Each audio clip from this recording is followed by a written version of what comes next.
Welcome to On the Ballot with Ballotpedia, where we take a closer look at the week's top political stories.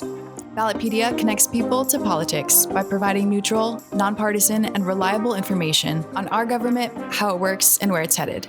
We're here to give you the facts so you can form your own opinion. I'm Victoria Rose, and thanks for being with us. Today, we've got a final preview of ballot measures heading into the midterm elections, which are now less than a month away. Here with everything you need to know is staff writer Doug Kreneisel. Hello, Victoria. And the managing editor of Ballot Measures, aka my boss, Ryan Byrne. Hey, Victoria. Are you guys excited for election season? It's just around the corner. Lots of things on our plate at this moment. Definitely hitting the final stretch here, kind of getting everything ready. Looking forward to it. Excited for December. Unless there's a runoff, then the elections just never stop giving. Exactly. How about you, Ryan? Yeah, I'm excited to see how all these ballot measure elections play out that we will be discussing today. For sure. So we have 137 statewide ballot measures that have been certified for ballots in 37 states, with 129 of those measures slated to appear on November 8th. That's a bit lower than the historical average we saw in the 2010s, which was 164 in even-numbered years. So there's two different kinds of ballot measures voters need to know about. Could you define them for us, Doug, since you're not the ballot measure expert here? Oh, yeah, like a quiz? Yes. No, there are initiated measures. So those are ballot measures that are proposed laws where people collect signatures in order to place them on the ballot. And then there are referred measures, which are laws that a legislature or commission or constitutional provision, in the case of automatic referrals, puts it on the ballot for the voters to decide. So there's multiple ways that a measure can make its way onto your ballot, but how it got there has, nothing to do with how voters interact with the measures or what happens to those measures once they are approved or rejected. Ryan, how did he do? Cover all the bases? Yeah, he did fine. Yeah. Oh, thank goodness. Doug's probably the best stand-in for a ballot measures writer who's not on the ballot measures team anyway. So Ryan and I have talked a lot about 5 trends that we're watching this year. How do we go about identifying these trends in ballot measures each election cycle? Right. I think we're basically looking at two things. We're looking at patterns over time and we're looking at patterns across states. So just to give some examples, since 2010, marijuana legalization initiatives have been on the ballot at every general election. So you could say it's a pattern over time. Regarding abortion, which we'll talk about a little more later, there are typically 1 or 2 abortion-related ballot measures, but this year there are 6, 1 from August, 5 in November, which is actually the highest number of measures addressing abortion on record.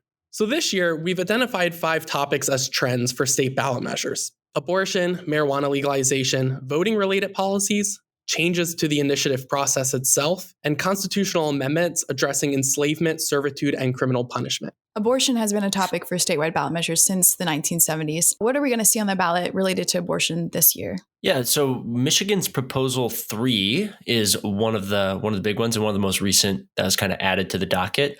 That would add the right to reproductive freedom, which the measure defines to include things like abortion, contraceptive use, and other pregnancy-related matters. And that would be added to the Michigan state constitution. Voters in California and Vermont will also decide on amendments to add abortion rights to their state constitutions in their own measures. Proposal 3 is a citizen-initiated measure. So while legislators voted to put measures on the ballot in California and Vermont, Michigan has a statute prohibiting abortion, which has been kind of a big topic in other elections in the state this year. But a district court struck that down on September 7th. California and Vermont have statutes just in their laws already right now that allow for abortion. But these are all to add that language to the Constitution. Right. And Kentucky is voting on a constitutional amendment that would do almost the inverse of what these measures are trying to achieve. How did it get on the ballot? Yeah, Kentucky's Amendment 2 was put on the ballot by the state legislature. So unlike the ones that we were just talking about, this measure would provide that the state constitution cannot be interpreted to establish a constitutional right to abortion in Kentucky. In August, there was a similar amendment that was defeated in Kansas. These types of measures are designed to address previous and future state court rulings on abortion that have prevented or could potentially prevent legislatures from passing certain abortion laws. And I think what people don't really realize, especially when we were talking about the Kansas amendment earlier this year, is that between 2014 and 2020, voters passed these types of amendments in 4 states: Alabama, Louisiana, Tennessee, and West Virginia. So those are kind of the examples of things that we've seen over time. But obviously now we've got many, many things on the ballot with the Dobbs ruling earlier this year. Yeah, they're definitely interesting measures to watch. I find it really interesting that both Kansas and Kentucky have divided governments. So they both have Republican state legislatures that place the amendments on the ballot, but Democratic governors. So it'll be interesting to see how their electorate votes on those measures. How about marijuana legalization? 19 states in Washington, D.C. have legalized the possession and personal use of marijuana for recreational purposes, and 5 states are attempting to join the ranks this year. Right. Like you said, there are 5 states this year. To name them, it's Arkansas, Maryland, Missouri, North Dakota, and South Dakota. It's worth noting that the initiative process can be used to legalize marijuana in 23 states, and marijuana initiatives have already been approved and enacted in 11 of those. So the 12 states left are all currently Republican trifectas. Maryland, a divided government, is different from the other 4 because the legislature voted to put the issue on the ballot for voters. While in the other 4 states, they all came through the initiative process. So again, Maryland, legislature put it on the ballot. Arkansas, Missouri, and the Dakotas, citizen groups collected signatures to put them on the ballot. Of these states, Missouri's Amendment 3 is perhaps the most interesting, maybe for the only reason that it's the largest state to vote on legalization this year. In addition to legalizing marijuana, it would enact a 6% tax on retail sales. Amendment 3 also contains an expungement provision, which means individuals with certain marijuana-related offenses would be able to petition for release from prison or parole or probation and have their records cleared. A quick question about South Dakota. Didn't South Dakota vote on a measure in 2020? Yeah, you're right. So South Dakota is an interesting one. South Dakota voted on a measure in 2020, but then the courts ruled against it and knocked it down on, I wouldn't necessarily call it procedural reasons, but based on the way it was written and how many types of provisions it included. So they're back at it with kind of a scaled back measure. It contains less provisions in hopes that it clears the courts and clears the single subject requirements. Got it. I think since we're talking about the Dakotas and that part of the country, we can also kind of move over to Colorado, where they're not voting on marijuana, but they're voting on a different drug legalization measure. Proposition 112 would legalize some psychedelic plants and fungi, specifically to be used within facilities. Outside of facilities, if the measure passes, it would be decriminalized. Colorado would be the second state to legalize these sorts of drugs, the first being Oregon, which did so in 2020. So we're talking about marijuana, but if this trend continues with psychedelics, that may be something that we're talking about more so in future years. Yeah, we've also seen decriminalization of psilocybin via ballot measure at the local level in Denver, for example, in 2019. So it's definitely an interesting topic that's trending. Voting and how to vote, when to vote, and who can vote will also be on the ballot in 7 states. What are some of those initiatives and what are they trying to accomplish? Yeah, good question. So like you said, 7 states, whole range of topics related to voting, things like ranked choice voting, where we're actually talking about electoral systems, other things like early voting periods, voter IDs. Let's start with ranked choice voting. Nevadans will be voting on a measure to enact a system kind of similar to Alaska's, which we first saw play out a couple weeks ago with the U.S. House special election. While Alaska has a top 4 primary, the Nevada initiative would enact a top 5 primary. So voters would vote in a primary in which all candidates run on the same ballot regardless of party. The top 5 vote getters would move on to the general election. Voters would then rank the 5 candidates at the general election. In Nevada, initiated amendments like this ballot measure, which is called Question 3, they require voter approval at 2 different elections. So in this case, that would be 2022 and 2024. So if it's approved this year, voters will need to give it approval once again before it can be enacted. I also want to mention Michigan's Proposal 2, which would establish various voting policies as rights in the state constitution. It includes things like 9 days of early voting, absentee ballots and drop boxes, and requiring that elections be determined based on the ballots cast. Since Proposal 2 is a constitutional amendment, it would preempt statutes to change these provisions. In other words, if legislators passed a bill to prohibit drop boxes for absentee ballots, for example, they wouldn't be able to do so. They would have to go through the process of amending the state constitution. A more realistic example is that the Michigan legislature recently passed a bill to require voter ID. In this case, the governor vetoed it, but Proposal 2 itself allows for voter ID, but it also allows for a signed affidavit. So only another constitutional amendment, not just a bill, would be able to require only voter ID if Proposal 2 passes. Just to quickly rattle through the others, Connecticut will be voting on whether or not to allow early voting. Arizona and Nebraska will be voting on ballot measures to require or change voter identification requirements. And voters in Ohio will decide on a constitutional amendment to prohibit local governments from allowing non-citizens to vote. Later this year, on December 10th, because we're not done with state ballot measure elections in November, Louisiana will also vote on a similar amendment related to citizenship and voting. So lots of voting about voting. The process of how citizen-initiated ballot measures end up on the ballot will also be on the ballots this midterm season for 4 states: Arizona, Arkansas, Colorado, and South Dakota. What parts of the process are these states trying to change, Doug? Yeah, like the most meta ballot measures about ballot measures. In Arizona, voters are going to be deciding actually 3 constitutional amendments. One would create a single subject rule for ballot initiatives, meaning the measures have to pertain to one thing and one thing only, one subject only. The second would allow the legislature to repeal voter-approved ballot initiatives following a state or federal Supreme Court order striking down a portion of those initiatives. And the third would require a 60% vote for voters to pass ballot measures regarding taxes, that approve taxes. Right now, only a simple majority vote is needed to do that in Arizona. In Arkansas and South Dakota, there were also constitutional amendments to require a 3/5 vote, so 60%, for certain citizen-initiated and referred measures. The one in South Dakota was actually on the June 7th primary ballot and was rejected.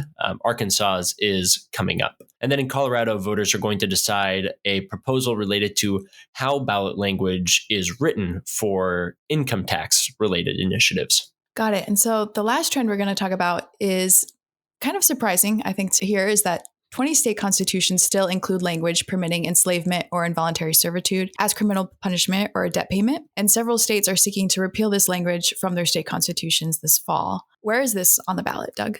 Yeah, kind of one of the more sort of out of left field trends that we've been seeing, but definitely a trend that's been going on for a few years now. But this year, voters in 5 states, Alabama, Louisiana, Oregon, Tennessee, and Vermont, will decide on ballot measures that would repeal language from their state constitutions that allow for enslavement or indentured servitude as punishments for crimes, or in Vermont, for the payment of debts, damages, or fines.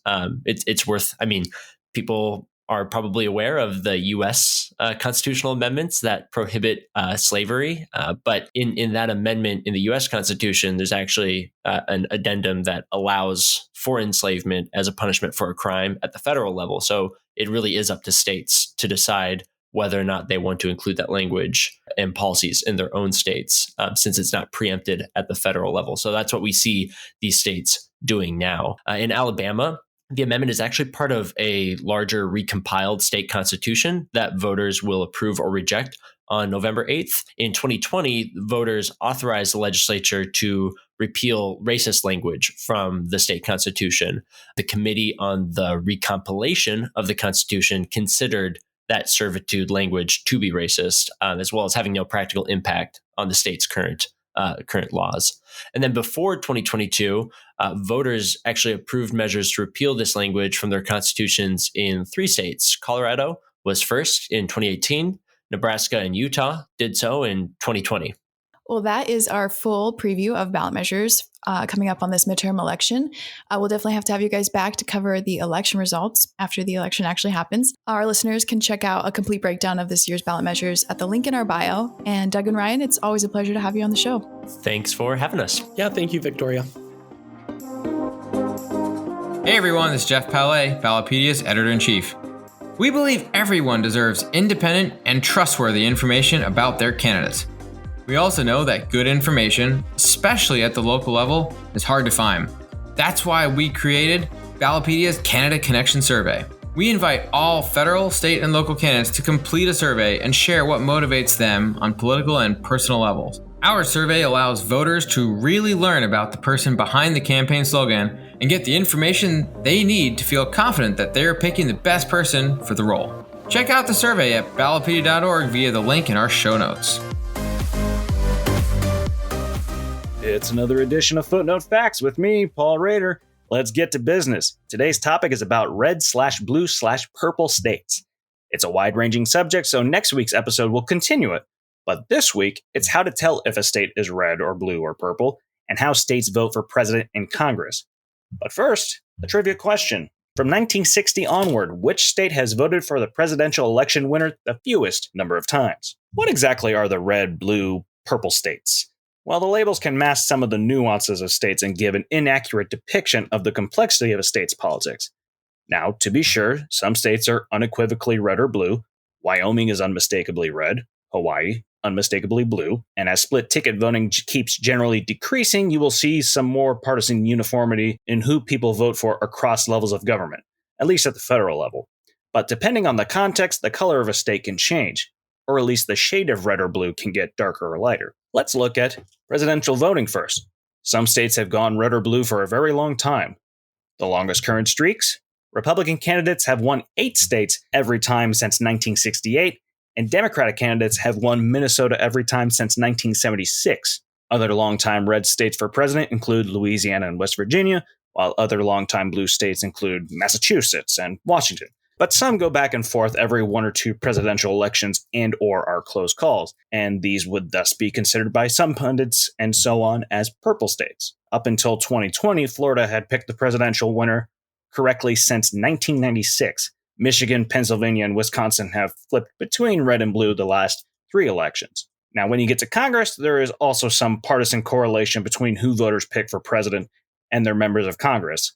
States like Arkansas and Kentucky and Montana are clearly Republican for both president and Congress. Same case for Democrats with states like Maryland and New York and Oregon. You'll find pockets of the minority party, of course, so sometimes you'll find them controlling 1 or more House seats.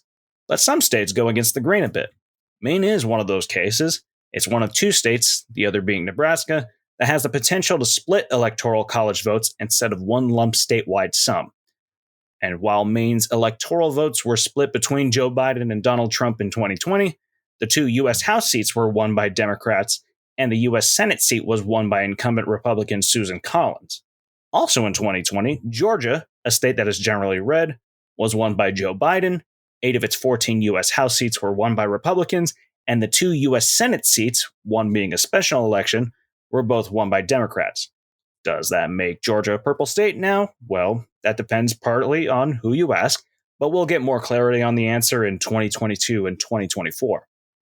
Now, for the grand finale, we return to the trivia question. From 1960 onward, which state has voted for the presidential election winner the fewest number of times? And that state is Mississippi, which picked the winner only 8 of 16 times in that time frame. And if you nailed that answer, you win a pat on the back from yourself, because the real important points come from within. Okay, fine, you get 1,500 points again for the correct answer. There, you happy? There we go. That's enough trivia for today. Next week will be about red, blue, and purple states at the state government level, but I must bid farewell for now. And here to do so as well is Victoria Rose. Thanks, Paul. Before you go, have you heard about our Economy and Society newsletter? It's designed to help government relations and financial professionals, scholars, and the general public understand the issues, policies, and politics that shape the nexus between business and politics. In every issue of Economy and Society, our expert policy team brings you the latest news and insights on issues like corporate activism and the political responses to it, the politics surrounding ESG, the role of public pension funds in social debate, and a curated selection of the latest scholarship and research on political economy. For more and to check out our archive, go to ballotpedia.org and find the email updates tab, or use the link in our show notes to sign up for the Economy and Society newsletter or to check out our other newsletters. And that's all for this week's episode of On the Ballot. Thanks again to Doug, Ryan, and Paul for coming on the show with me today. Make sure you don't miss an episode by subscribing wherever you listen to podcasts, and feel free to rate and review us as well. We'll be back next week for another episode. Until then, if you have any questions, comments, or just love for Ballotpedia, feel free to send it to us at ontheballot@ballotpedia.org or on Twitter @Ballotpedia. I'm Victoria Rose, and thanks for listening.